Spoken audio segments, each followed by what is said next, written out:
Ne yardım et? Resmi piyokun razım. Makayto berevci resmi piyokon yevrat. Nak ostara gever bir eşya. Koluna piyokon resmi de. Fıçları gever bir eşya. Perince kanahın ama. Atasime mi çöp, o böke mi çöp, berze mi çöp? Bravo! Ha? Berze mi çöp? Sma safa aydın mı zayıf? Ama eskeri yapın İzmir'de biraz. Kaç ver ha? Onun başı yine burada. Komandır bina ha. Bana bu uğraşıyor. Böyle kızıyı kon ha kızıyı mı kızıyı? Çıkıyorum yani böyle giyinceleri. İzmir körfezi de kuteni bana bu boğara basra körfezi de gidiyor. Sen o jürkör al koyarız. Sen yapalım siz de feki fileri. Bir de kamayız kamle ya. Feki fileri bu yere. Niye kızıyorsun? O kadar millet ayakkabı kutusundan getirdi. Niye kızıyorsun? He?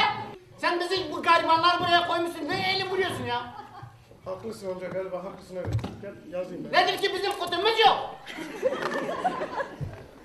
Allah sizin kutunuzun belasını versin ya. Orada dört sıkısı var başefendi. Odur. Kü. Çu. Oğlum. Tak. Sen bana bu devletin alfabesini bozdun ya. Haşa başefendi. Neymiş? Kilapeymiş. Yok öyle bir şey. Kilape. Kilape baş. Neymiş? Kilape. Kilape evet. Name kutike bak vurna.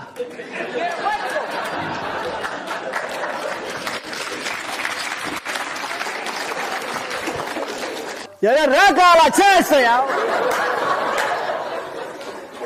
250 kilohertz Erzurum radyosu kısa dalga ne var? 500 kilohertz orta dalga Erzurum radyosu New. 750 kilohertz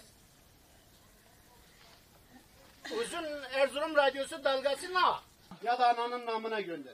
Ya ay bu ya o sana kaç o bu ya. Anam namına niye göndersin ya?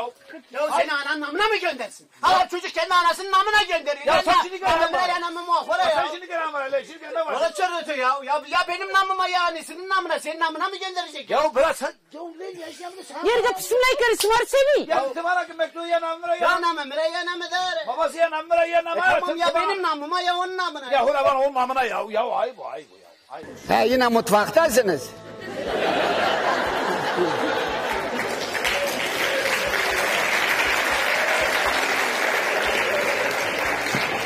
Senin ömrün mutfakta geçti.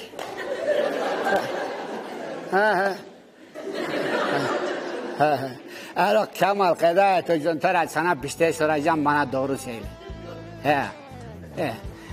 Eğer o masanın altında kimse var mı yok mu?